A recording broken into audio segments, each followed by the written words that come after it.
you answer this question right here. You want to be Dorian or Ronnie and last 10 years, you want to be me and last 20. You see what I'm saying? I mean, they both already told me they wish they did what I did. So I'm just saying, so there's nothing, if you can call it whatever you want to call it. I can do this another 10 years if I want to. Because all the people that have beaten me, this is what I like to tell a lot of people. Now, I'm not going to do another 10 years, I ain't doing another 10 years. But I'm just saying, I can if I want.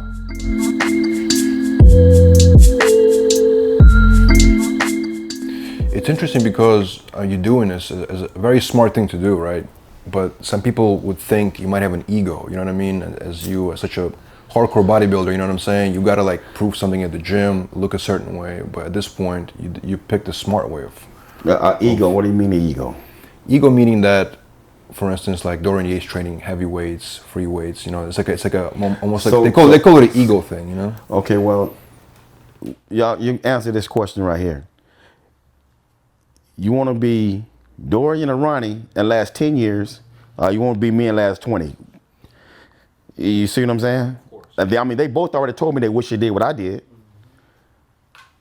So I'm just saying, so there's nothing, if you can call it whatever you want to call it. I can do this another 10 years if I want to. Because all the people that have beaten me, this is what I like to tell a lot of people. Now, I'm not going to do another 10 years, I ain't doing another 10 years. But I'm just saying, I can if I want. Right. So what I mean by that is, when I first came into the game, Flex, Chris, Milos, Vince Taylor, all these guys. So I'm in the Arnold, I'm like, oh my God, I'm competing against these guys. And I'm backstage, I'm looking at these guys, and I'm like, wow. And then a couple of years later, I'm getting better and better and better. I start beating these guys. Once I start beating you, you're not gonna beat me again. So I wasn't looking behind me anymore. I was looking forward. So my thing was getting better and better, winning more prestigious shows, trying to get to Olympia and possibly win Olympia when I hit 2008. There's been so many guys that have come and gone. So many guys that have come up and did the same thing I did when I first came in the game, right? So you have the victors and even before Victor, all these guys come up, they start beating me. But they don't know how to make the adjustments to keep going. See, I can stay right here for long. I can outlast all these guys that's in front of me right now if I want to, another 10 years, and I'll still be in the top. It's knowing how to make the proper adjustments, though. Don't know how to do that. And don't get it twisted. It ain't just adjustments, it's genetics as well. Genetics is, of course, is everything. You know what I'm saying? I don't have to do all the cardio, all of that stuff. So what I'm saying is, so guys have come, beat me, and now I'm right back beating them again a few years later. Now they gone. They've retired. You see what I'm saying? So if like I said, if I want to outlast any of these guys that's ahead of me right now, I probably could if I wanted to, but I'm not going to last that. I'm not going to compete that much longer. Do people like young bodybuilders come to you for advice often just because of your longevity? Yeah. I mean, every guy that's beating me now and that's under me have come to me for advice. I'm like OG, so everybody call me, either they call me big bro or uncle. One of the two. Rolly called me uncle. So all these guys come to me for advice, and that's cool. I wish I had that when I was coming up. Well, I take that back. Chris Camille was my mentor coming up. I learned a lot from Chris on tours and all that stuff. You know, Chris was still eating bread while we dieted. I'm like, man, what are you doing, Chris? Nah, I ain't learned that from him. I wouldn't eat no bread, but I'm just saying, I learned a lot from Chris. A couple more questions, Dex. Social media. Some people call it the gift to bodybuilding. Some people call it the curse to bodybuilding. Yeah. What is your take on it? I think it's both. The physique guys, they're crushing the game when it comes to social media. The bodybuilders, some are doing really well, me included. I do very well on my social media. And a lot of the guys that has a good following does well. but you got to know how to use your social media to make money. You know what I'm saying? So so for the bodybuilders that was back in the day, that was known to be making, getting the endorsements and all that stuff, are no longer getting those endorsements because, like, say for instance, when I was with Muscular Development and I was with Flex Magazine, I was making a lot of money. I mean, thousands of dollars a month for my column. You know, so now that social media's around, it's tearing the magazines down. There's no more, so they don't exist no more. So the top guys that are bodybuilding can't make that money anymore. So in a way, it hurts, but you got to learn how to use your social media to make up for what you're missing or what you lost. Mm-hmm. Does it ever get you upset? Like, let's say if you see a guy who's not a professional bodybuilder, but who has an impressive physique, who has a huge following, even bigger than following than, let's say, professional bodybuilders, who's giving out advice or, let's say, his opinion on bodybuilding, and he has a huge following, but maybe not necessarily the most accurate information. When you see that, does it get you ever upset, or how do you feel about it? You know what? I'm not a hater. You know what I'm saying? I'm not one of these guys that go on somebody's page and write something negative. You know, if I see something that I don't like, I keep it moving. You know, I'm not a troll. You know what I'm saying? So that's first of all. So when I see somebody doing or saying something I don't like, I just whatever, dude, and just keep it moving. That ain't my business. You know what I'm saying? So I guess it's a gift and a curse because you have to figure out how to use it to make the most money, right? Right. That's absolutely. You have to figure out how. Right. Let's talk about Classic Physique. Okay. So Classic Physique, a couple of years, 3 years, I think it's in existence. How do you feel about that division, and do you think it might become more popular than Men's Open? No, it'll never become more popular than Men's Open because mass monsters is what sells. People want to buy tickets to see mass monsters. You know what I'm saying? Now, don't get me wrong. Classic Physique guys have some amazing physiques,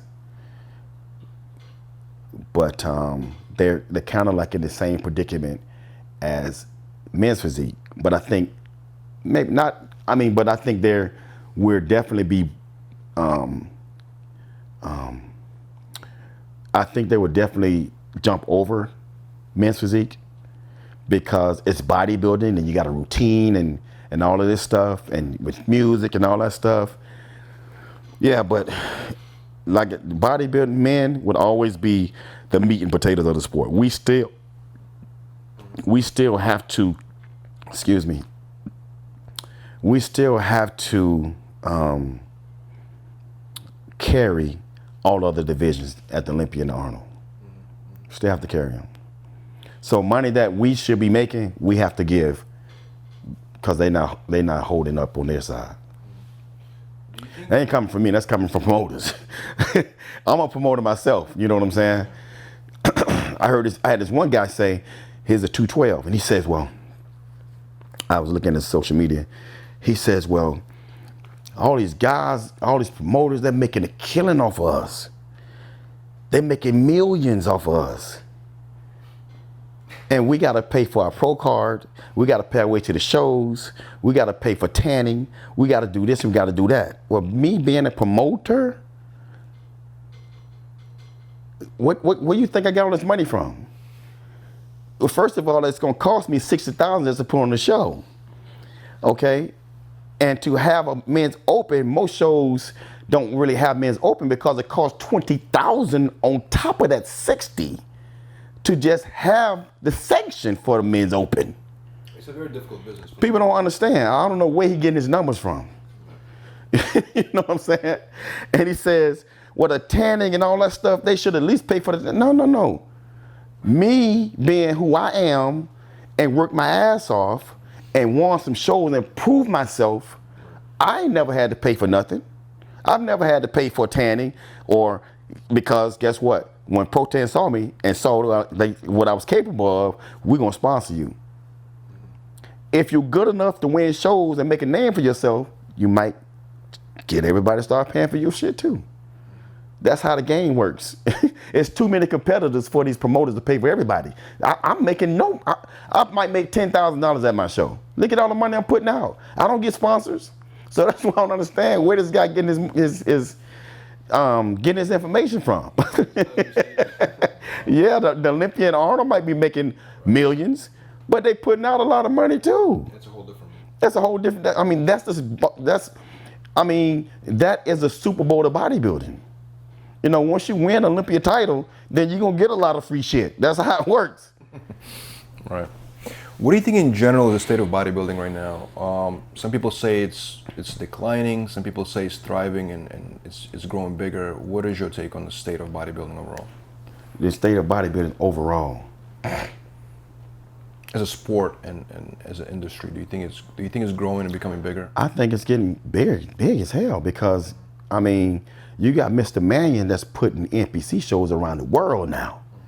The NPC Pro League, I mean, the IFBB Pro League is the best league it is in bodybuilding.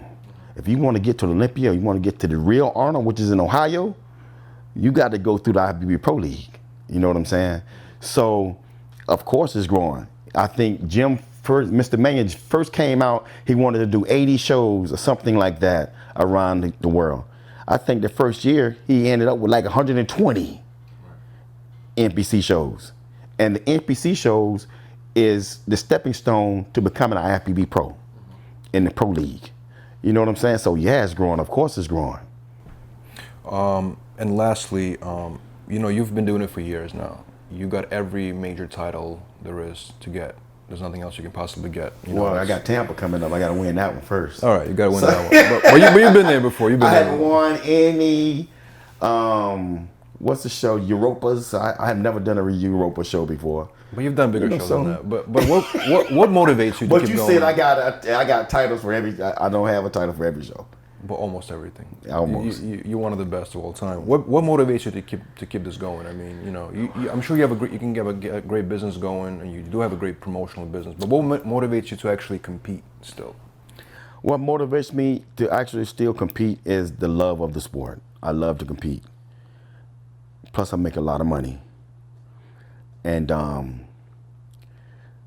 mean, who wouldn't want to? I mean, I say this all the time. I say, if you find me a job, I mean, I'm only 50 years old. I look at my parents. I look at Gail's parents. They retired. Guess what? They bored and they still doing some side job. I'm only 50 years old. I'm gonna find myself doing something else just to get out and do something. You know what I'm saying? So I always tell people all the time, I'm still young. If you can find me a job that'll pay me the amount of money that I get now, okay, for 1 hour a day, because that's all I work out in the gym, then I'll be glad to quit bodybuilding and go work for 1 hour. You see what I'm saying? All I do is work out in the gym 1 to 1.5 hours and sit down and chill the rest of the day. Ride around in my cars and just hang out and just chill. I guess it makes sense. I mean, it's the easiest job in the world, brother.